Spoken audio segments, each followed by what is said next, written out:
All right. Good afternoon, everyone. I have 2:01, so we will go ahead and get started here. Welcome to the current, the North Central Region Water Network Speed Networking webinar series. My name is Ann Nardi, and I'll be your facilitator for today's session. For those of you who aren't familiar with the North Central Region Water Network, we are a 12-state extension-led network that is working to ensure safe and sufficient water supplies across the North Central region and beyond.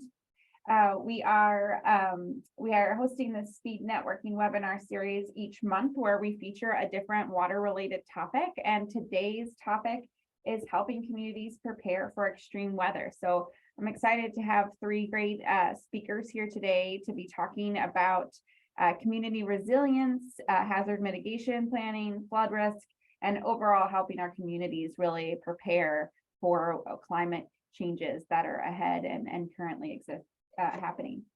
A couple logistical pieces for you to make you aware. We do have a Q&A panel at the bottom of your screen, and that's where you can submit questions for our presenters today.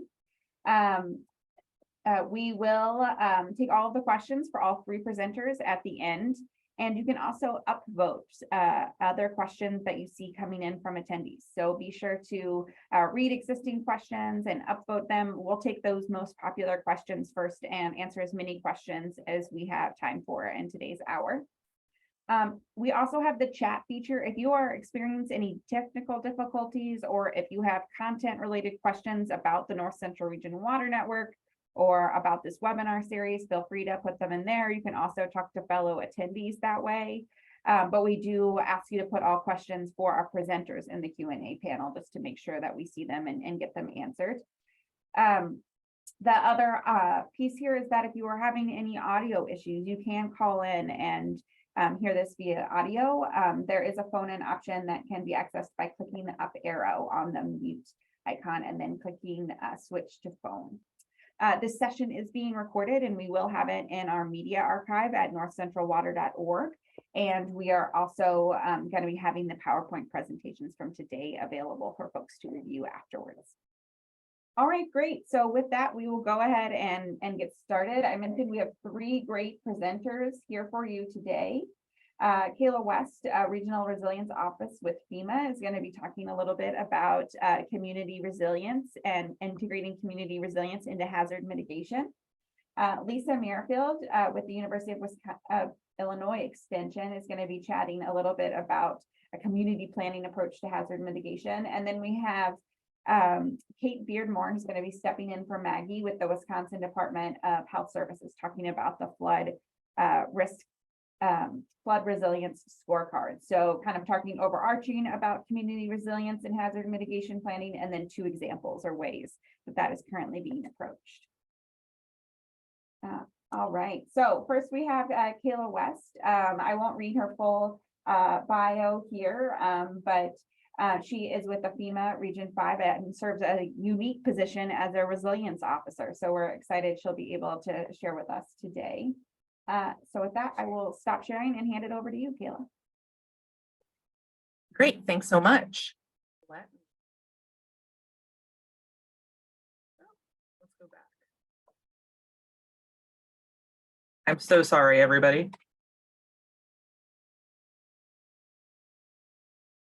I even practiced this.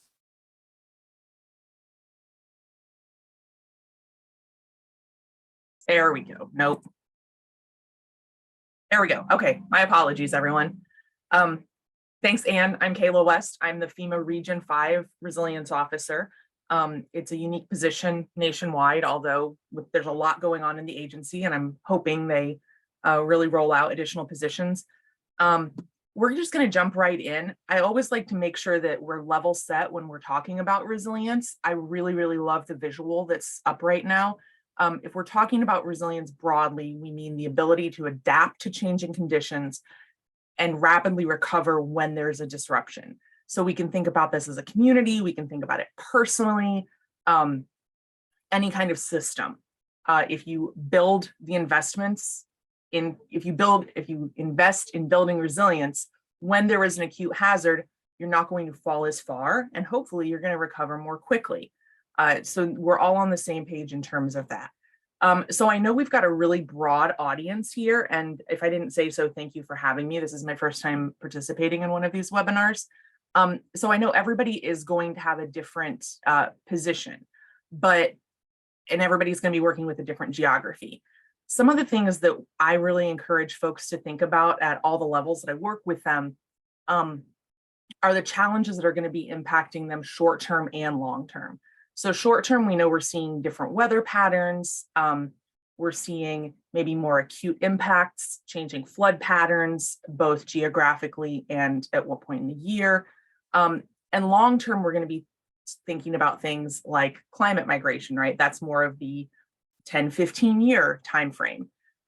Ultimately thinking about what that information means for your position and how you can incorporate that into your processes.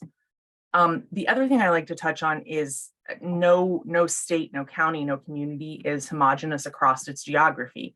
Just to toss it out, I'm originally from Indiana. I'm from a very rural part. I grew up on a farm. I went to college in Bloomington, Indiana. The economy of those two areas are very different. So climate impacts are going to hit them differently. There are going to be different populations. I always like to use the example of a college town. You've got a very large transient population. You've got to take those kinds of things into account when planning for long-term impacts of climate. Ultimately, what does that mean for your position within your organization? And last but not least, figuring out who is doing what within your state, your agency, your community is going to be key, because I know in government work especially, there's the tendency toward being in a silo, and then sometimes cutting across those silos doesn't necessarily help, because we're doing it for the purpose of breaking down silos. And those are absolutely sarcastic air quotes. There's a benefit to that, but you've got to make sure that the folks working on it, you're all working toward a common goal. So if we're talking about long range climate planning, making sure who within your state, across agencies, across jurisdictions, you've got everybody coming together on that. And maybe most importantly, is there a coordinating body? So right now, I'm the FEMA Region 5 Resilience Officer. There's a FEMA Headquarters Office of Resilience. They're starting to act in that role. But instances where I've seen the most success is where there's a coordinating body to act in that role and pull people together from different agencies, from different tracks, so that you can have the good conversation that leads to long range planning. One of the things that Anne wanted me to touch on was one excellent tool from FEMA. I want to note that if there are basic questions, I can answer them. If they're complicated beyond a certain point, I'm going to be doing the classic presenter thing and getting back to you. But I'd like to touch on this because I think folks know very generally when there's a disaster declaration, FEMA comes in, there's public assistance money flowing out. That's to repair infrastructure, bridges, roads, et cetera, et cetera. If it's a situation where building it back the way it was is fine, but there's an opportunity to make it more resilient to future impacts, that's where FEMA 406 mitigation comes in. So to the right, I've outlined a few examples. So a flood door to provide a facility with dry flood proofing. Below that, what we might call wet flood proofing, waterproofing flood walls around a building, elevating utilities, wing walls on culverts. There's additional money there, and it's not necessarily limited in the same way that FEMA's PA money would be. So what that means is you've got to demonstrate that it's going to be cost effective. There's a toolkit online. I will provide these links for everybody. It can't exceed 15% of the damaged facility repair cost, and it has to be listed in the Appendix J. But what that also means is that looking at the Appendix J, and it's, you know, if you need Benadryl before you go to bed, Appendix J might be your option. That can act as a case study for ideas. So if you've got a disaster and the money's coming in from FEMA public assistance, consider working with the folks that are coordinating locally to see if you can get some of that additional money. I know that most large projects like this have a jigsaw puzzle approach to funding, right? You've got dollars here, dollars here, dollars here, and that's going to let you achieve the goal. 406 can be a factor in that. Okay, so there's my contact information. If folks do have questions, please, I'll be in the chat and I will hand it over from here. Wonderful. Thank you, Kayla. All right, so now a little bit of a switch. We're going to be diving into hazard mitigation planning and specifically a community planning approach or hazard and green infrastructure approach to doing that. With Lisa Merrifield. Lisa is a member of the North Central Region Water Network leadership team and serves at the Community Economic Development team at the University of Illinois Extension. So thanks so much for being here with us, Lisa. Thank you. All right. Does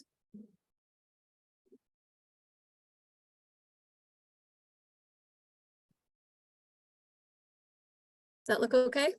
Looks great. All right. Thanks so much for having me. Again, I am Lisa Merrifield. I'm from University of Illinois Extension. And I want to tell you a little bit about a project that we are just wrapping up that I think has had some really interesting results. There we go. So I'm going to touch on the intersection of green infrastructure, hazard mitigation, and climate change just a little bit. I only have 10 minutes, so I won't go into that too much in depth, but if you have other questions, we can certainly chat more about it.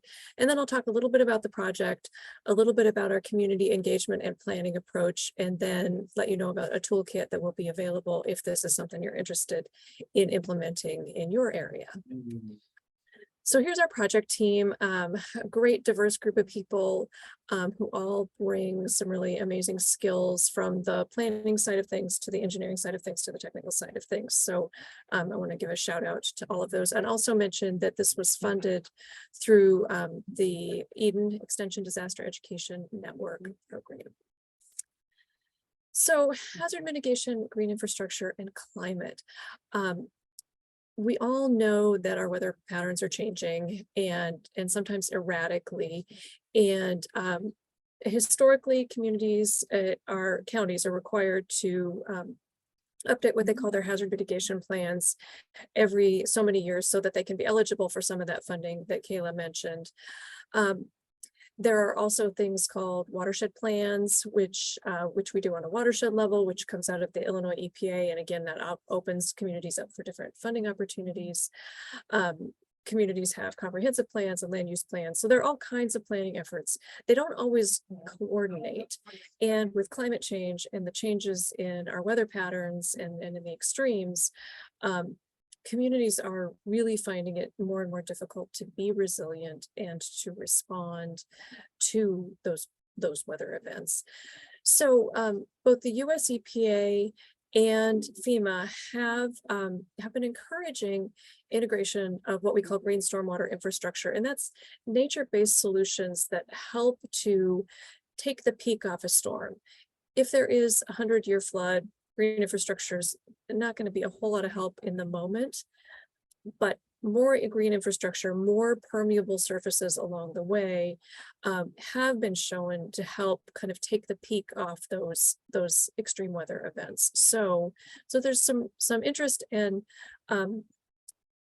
and innovative approaches to incorporating those aspects into these plans. Communities are also really interested in this because those green infrastructure sites, they're pretty, they're gardens, they're paths, they're trees. So in fact, here are some examples of what green stormwater infrastructure can look like if that's something you're not familiar with.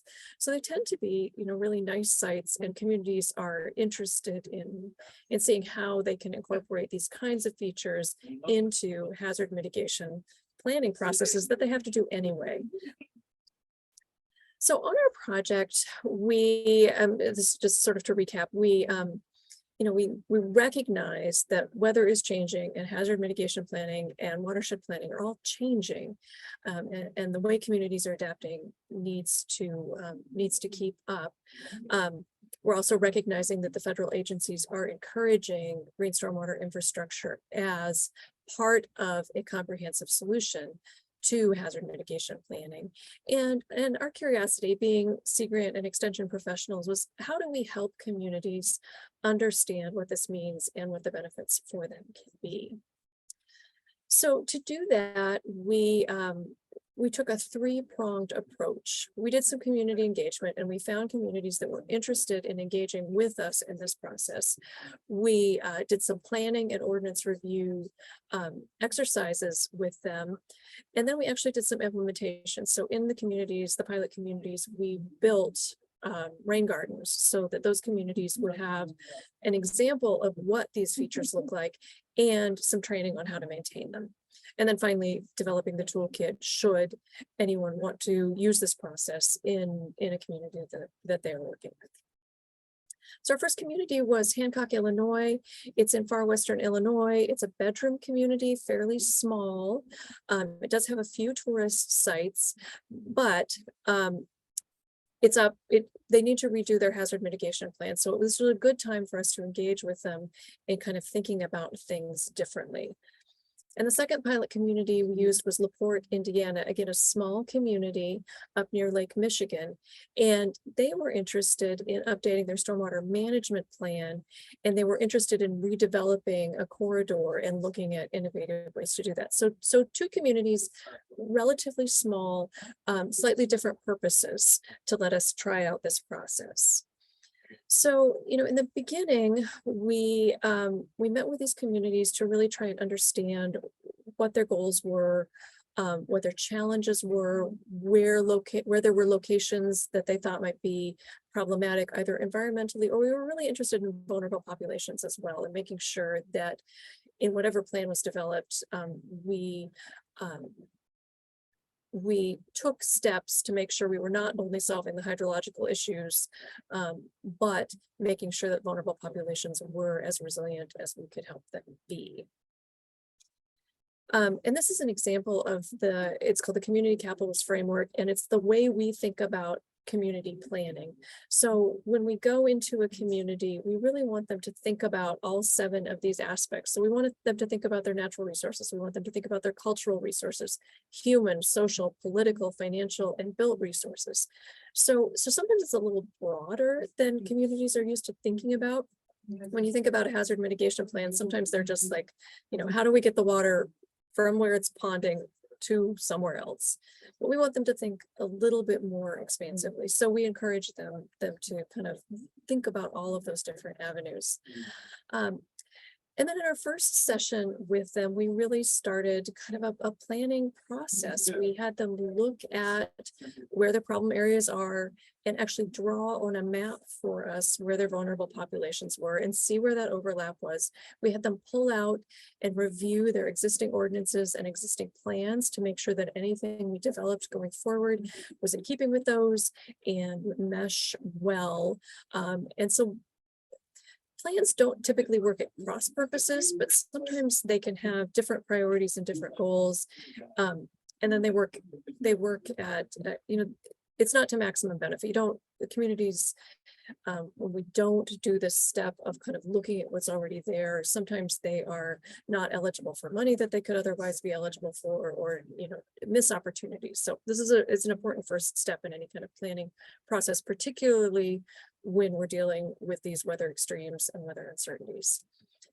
This is an example of the spreadsheet that we shared with them, and then we followed up after that first meeting where we kind of did the broad overview and looked at what we had. We really dove into what green infrastructure can mean and how it can help with hazard mitigation planning and with any watershed planning that they might be engaged in, and talked through strategies to incorporate those tools and prioritize things that they might want to try.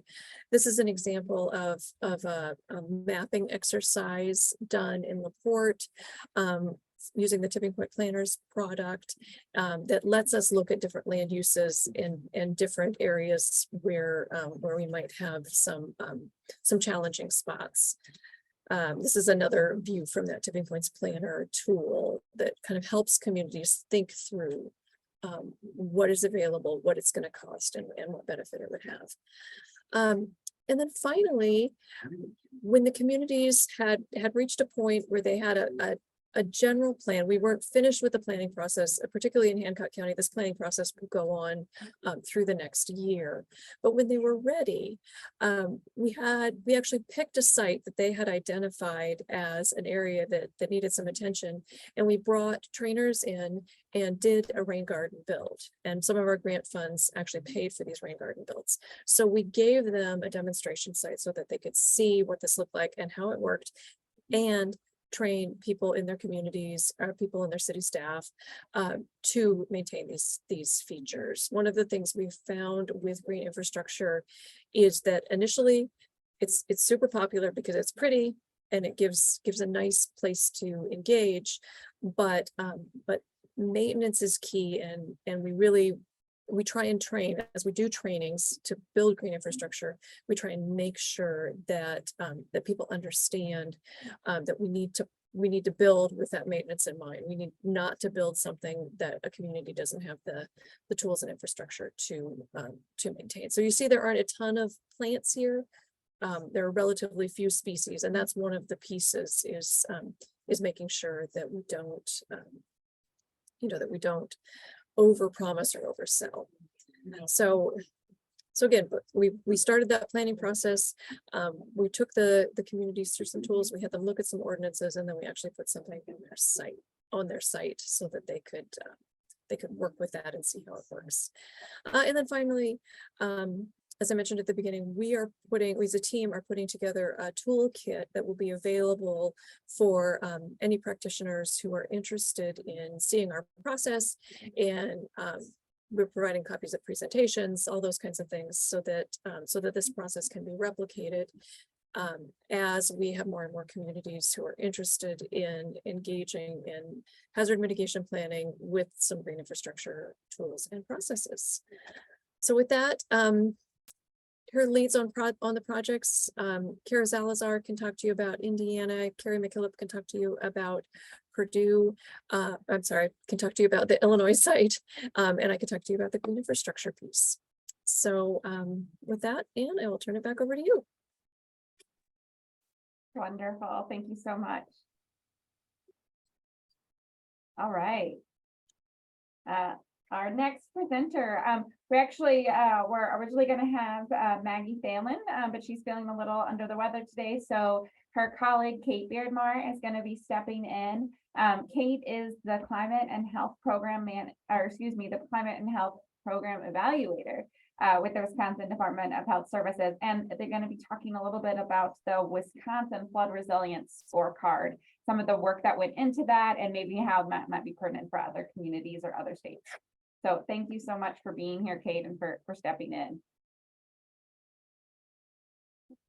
Yeah, great. Well, thank you so much for having me. Let me get my screen up. All right.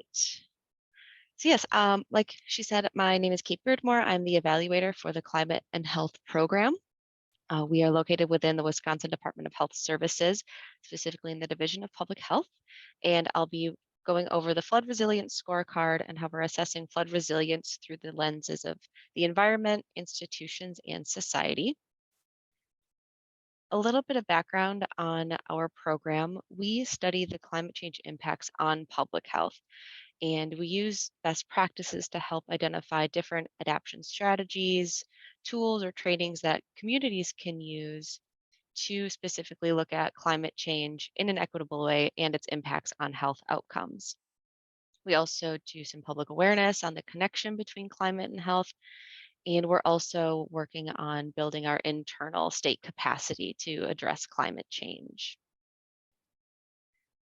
Very quick overview of flooding in Wisconsin. So on the left, you can see that precipitation has increased statewide since 1950, up to 20% increase in some of those areas. And then on the right, you can see how we are expecting by mid-century to have a very large increase in rain events that are greater than 2 inches. So generally, where rainfall has been less frequent, it's going to continue to be more frequent and more severe in Wisconsin. little bit more about flooding in Wisconsin specifically. It is the most costly disaster in generally the United States, but then also specifically in Wisconsin. And 20% of national flood insurance claims occur outside of the floodplain. So that's that 100-year floodplain.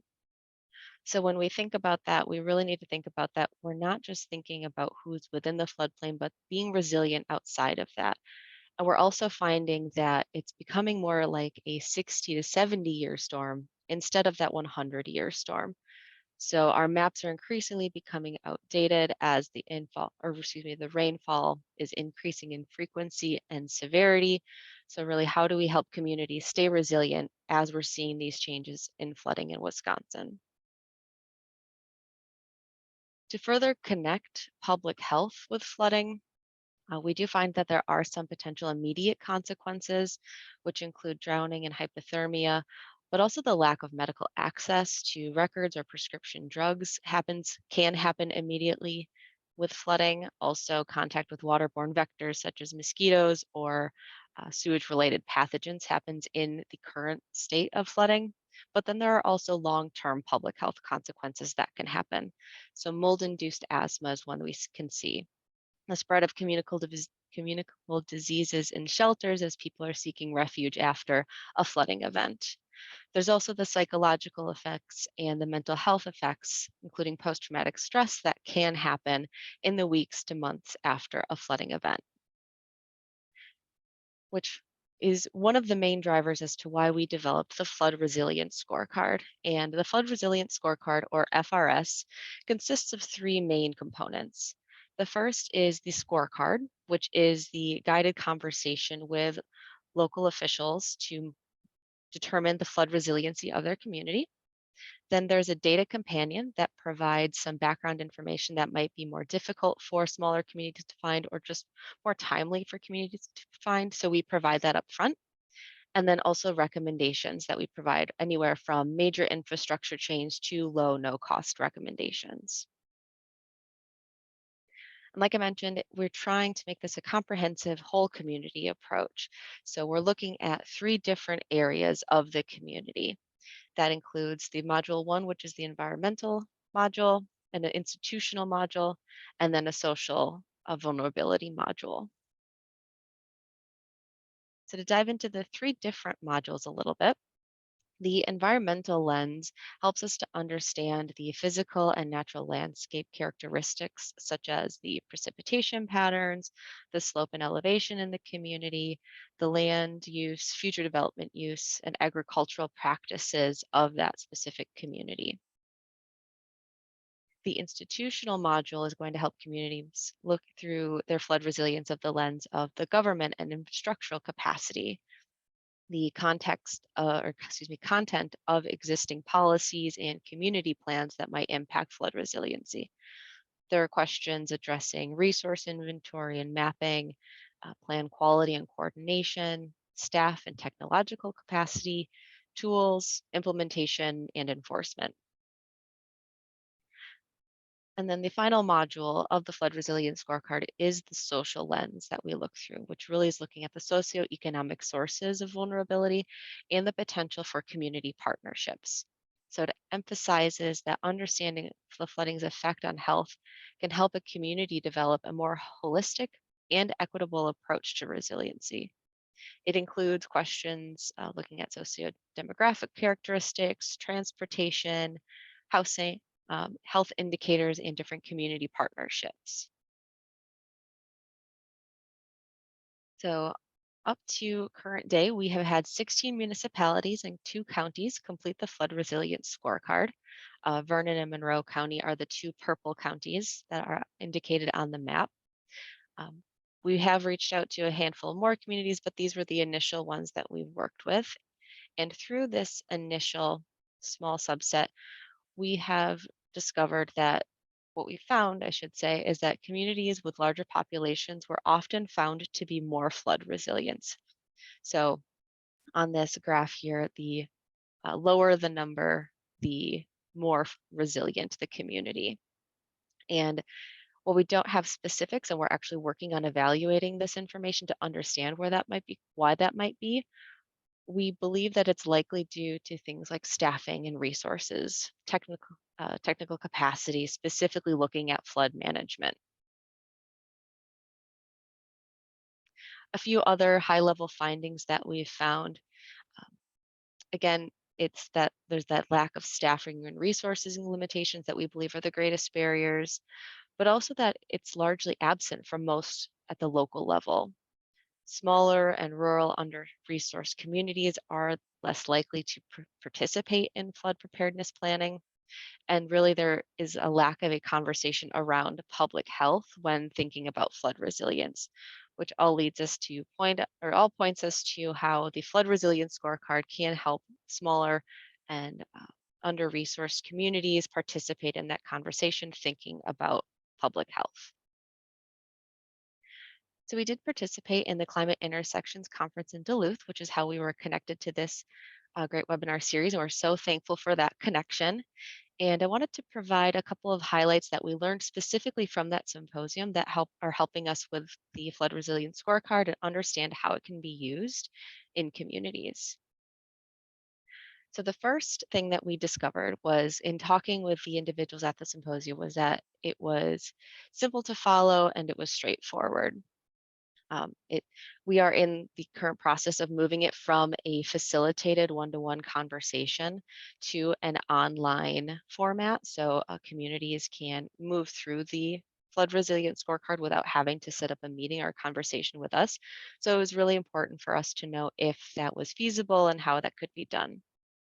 We also heard that it is a general accurate reflection of resiliency, or excuse me, flood resiliency in communities. However, one of the notes that we received that I think is really interesting was that while it might be reflective of the municipality overall, uh, individuals felt that sometimes it might not reflect the resiliency of specific neighborhoods, which to me really highlighted the importance that the FRS needs to be completed as a community. So bringing in city planners, emergency preparedness, and then also vulnerable populations representation. So bringing in aging and disability resource centers and others that we might not automatically think of when thinking of flood resiliency. And then finally, the FRS we discovered might be translatable to non-Wisconsin communities. So we did provide the FRS to, I believe we had people from Iowa, Minnesota, and Kentucky all complete the FRS for their community, and they were able to move through it. So that to us means that it can be even a greater resource potentially outside of Wisconsin. And then when we are thinking about the FRS in action and how it can be used, we really are looking at it as a tool for emergency management and vulnerability assessments. Also, we've discovered that some communities are using it for grant applications, but I think it's also really important to highlight that if we are looking at the FRS from a community conversation, it is also going to help with partnership building across many avenues within a community. So some next steps, we will be continuing to evaluate to understand how the FRS can be used in communities, if there are any barriers to completing the scorecard, also if there are any barriers to any of the implementations or recommendations that we provide. We'll be continuing to do outreach with some of our at-risk municipalities, but then also connecting with other partners. And then, as I mentioned, we are in the process of moving it to be completely online. So with that said, with us moving it to completely online, I will provide the links in the chat, but there's also the link here directly to Sea Grant, which is where you can see the FRS in its entirety. It is a quite lengthy PDF document, but you're welcome to take a look at it and move through the FRS on your own. Or if you are interested, you can scan the QR code and provide us with your email address, and we can send updates on when the FRS is completely moved online. And so thank you again, Kate Beardmore. Please feel free to email myself or Maggie Thalen with any questions on the flood resilience scorecard. We're really excited to see how this tool can be used for various communities.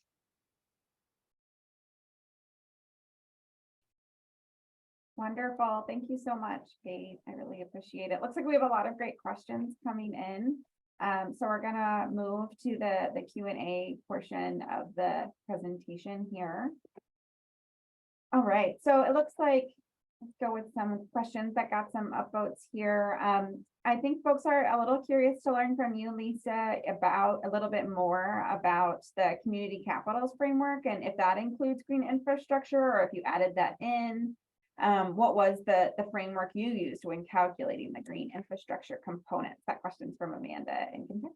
Okay, so the community capitals framework is a very broad framework of tools. So it doesn't specifically reference green infrastructure, but we talk about natural resources, and those can be built natural resources or natural resources, so rivers and streams and things like that, or things like green infrastructure. So when we look at community capitals, the goal is really just to make sure that communities are thinking broadly about what resources they have available, what opportunities they have available, and think a little bit outside the box. So I hope that answers the question. So community capitals doesn't refer to green infrastructure necessarily, but we do talk about natural resources in that planning process. Great. And I know there was also a question here about where could we find the toolkit that you were referencing? Is that something that you're working on that's going to be coming out, or is it already available?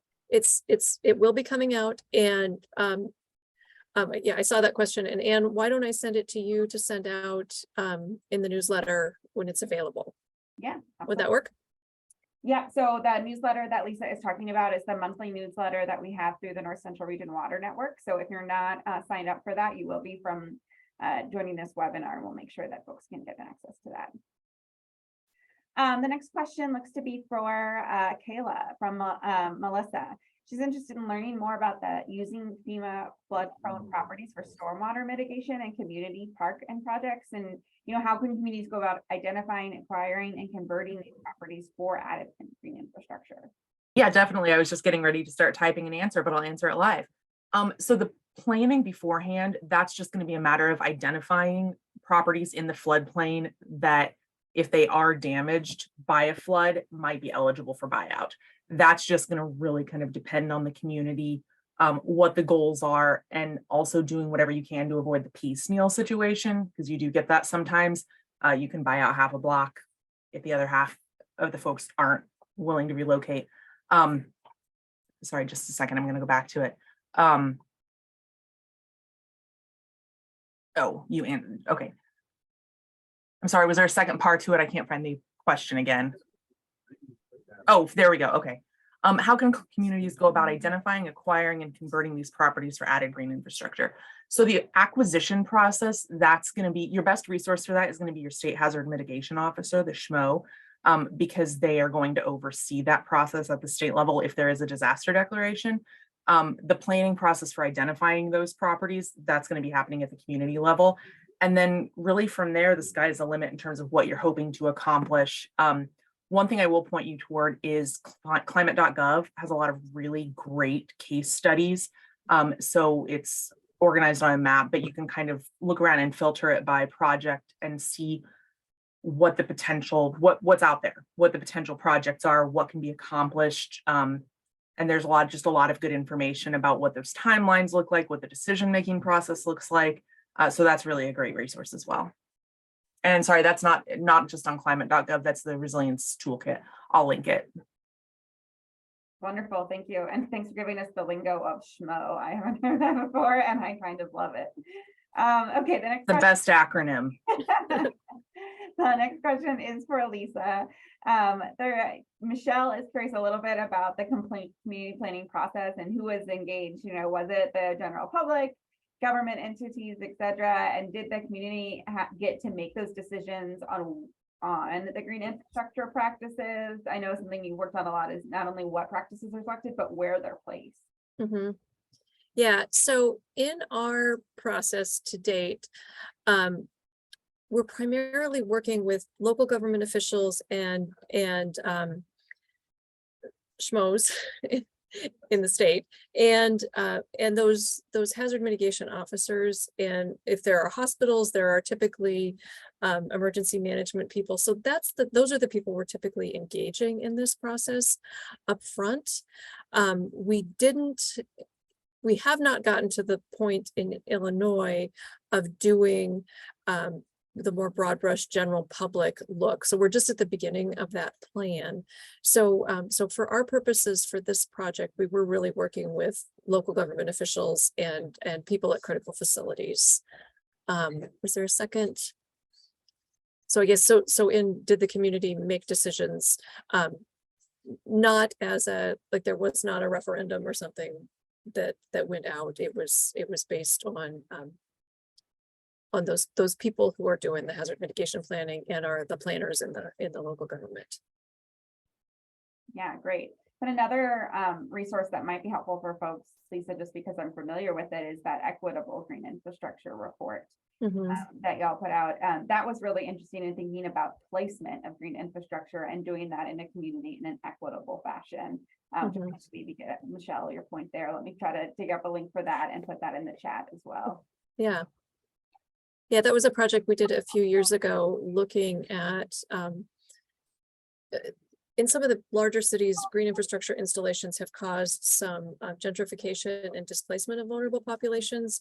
And so we are hyper aware that we definitely don't want to do that when we green and make things better. We don't want to push people out. We don't want to raise housing prices. It's less of a problem in smaller communities. It seems to be a bigger problem in larger communities, particularly if green infrastructure is used in a way that gives a bike path that lets people bike to work or something like that. If it's a transportation corridor, it can really jack up the prices on houses. But yeah, so that report's available. Definitely. Thank you for bringing it up, Anne. Yeah, that's a great point. I can see that more about affecting suburban and urban areas. Let's go down to a couple questions for Kate here. Audie is curious how much time and effort goes into for a municipality to complete the flood resilience scorecard, and folks are also curious about how to get a copy of it as well. So I can also put the link in there in the chat for accessing it digitally. Yes. But that's the direction y'all are moving. Yeah, so I did put 2 links in the chat, I think, and you can see them and copy them over. One would be to direct you to our partner's website, Wisconsin Sea Grant. They are housing the flood resilience scorecard in its current PDF version, and they will also be housing it once it is in an online version. So you can go there, you can get access to the full PDF recommendations, scorecard, etc. That's there. And then also there is a link as well if you want to be updated when it is moved to that fully online version. As far as how long it usually takes municipalities, generally when we were doing it as a facilitated conversation, we would schedule about a 2-hour meeting.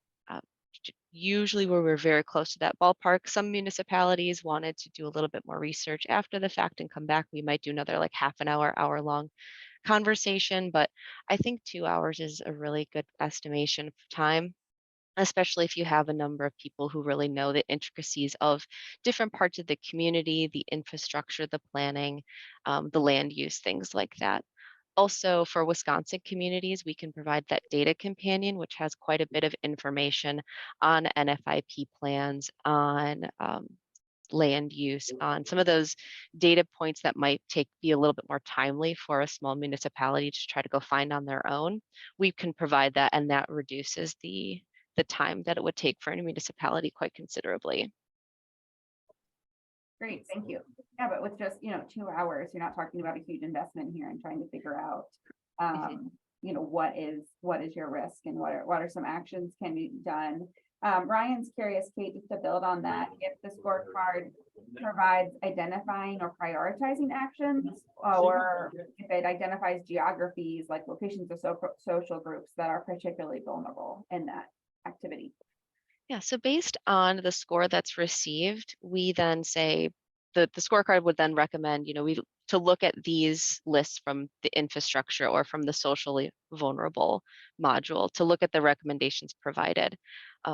We as an organization are more than happy to talk through some of those recommendations and how they might be feasible and to give additional ideas.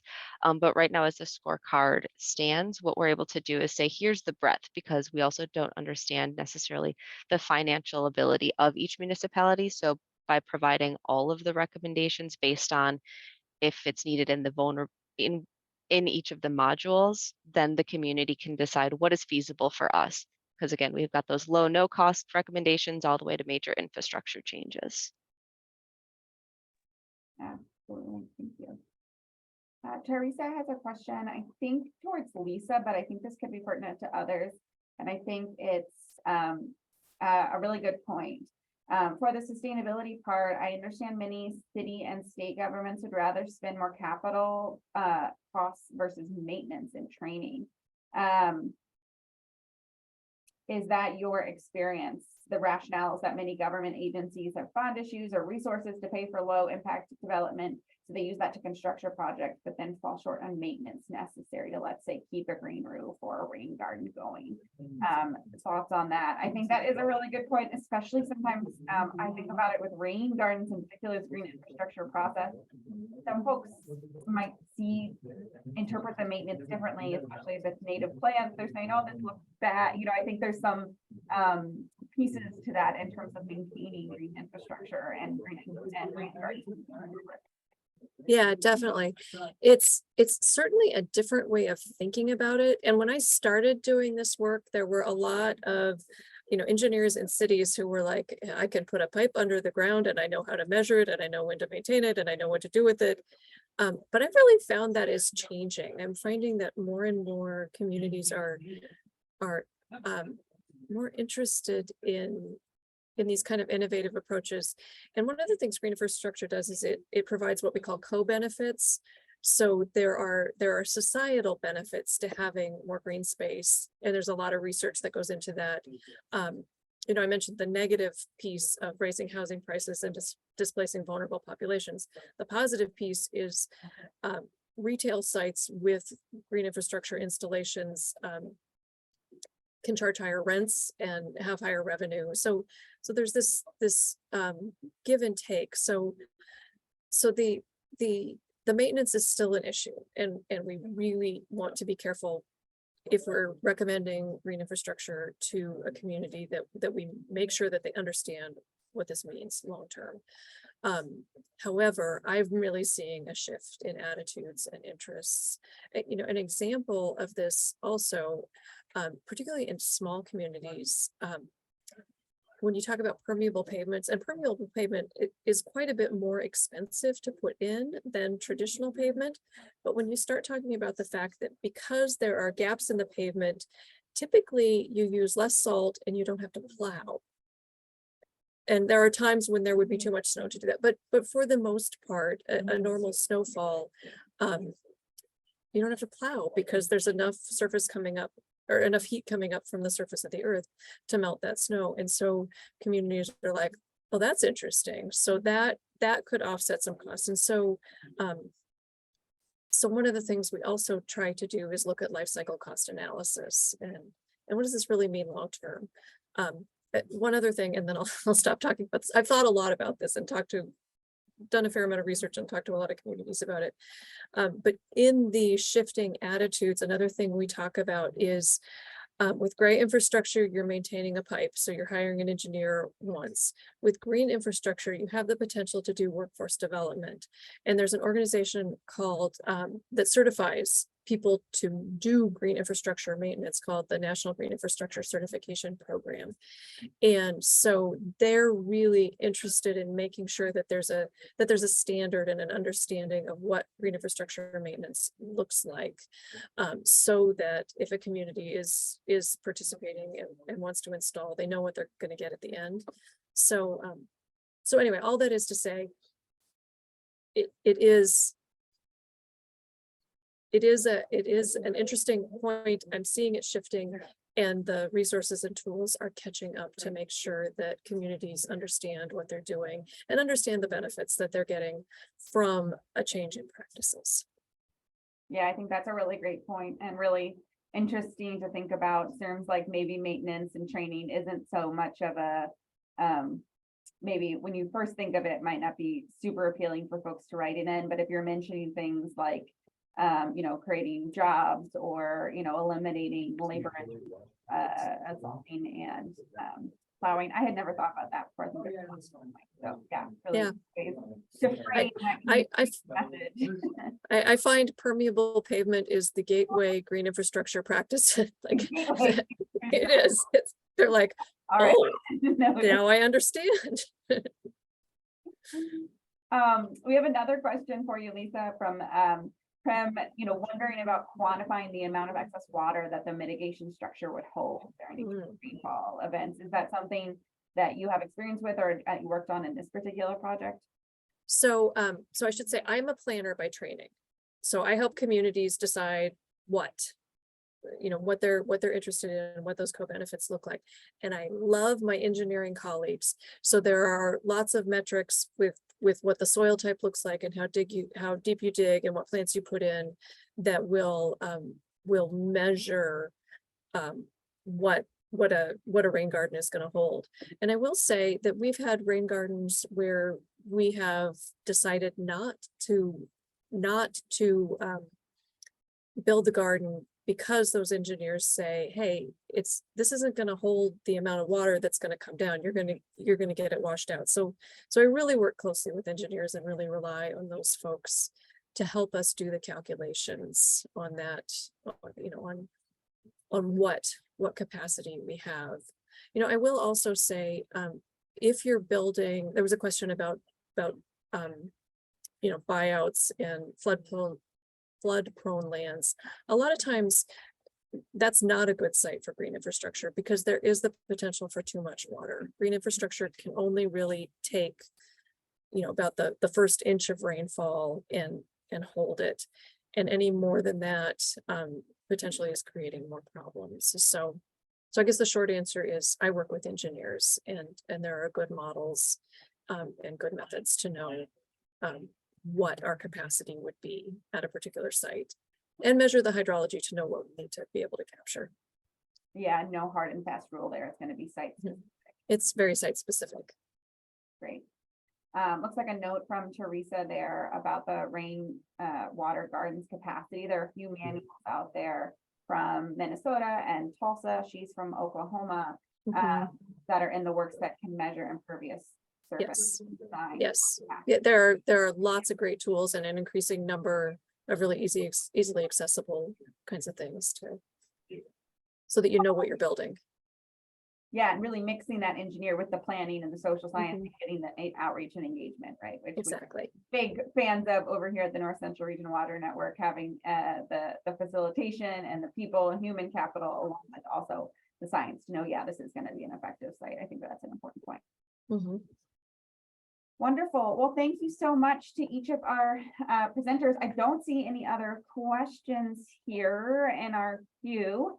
So I'm going to share my screen quick. I do want to make sure I provide everyone with email addresses for our speakers today. I know Kate isn't listed. Her colleague Maggie is, but I'm sure Maggie could get you in touch with Kate and then vice versa that way. So certainly a conduit to that team and to the program over there at the Wisconsin Department of Health.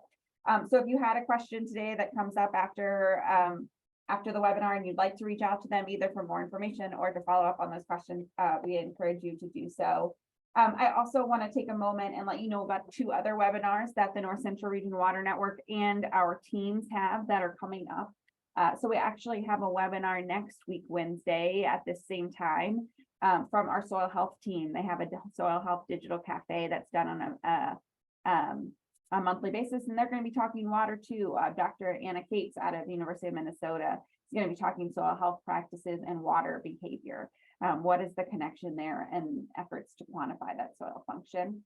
And then we also have a webinar from our algal bloom action team, our team that's dedicated to looking at harmful algal blooms coming up on Wednesday, October 5th on remote sensing and strategic management of cyanobacteria, harmful algal blooms. So 2 webinars there to make you aware of, and the URL and information to register for those are available. Thank you all to our speakers for taking time to share their expertise and knowledge with us today. And thank you to all of you for tuning in and lending your questions. we'll be in touch with the recording shortly, but we do appreciate your time today. Thanks and have a great day.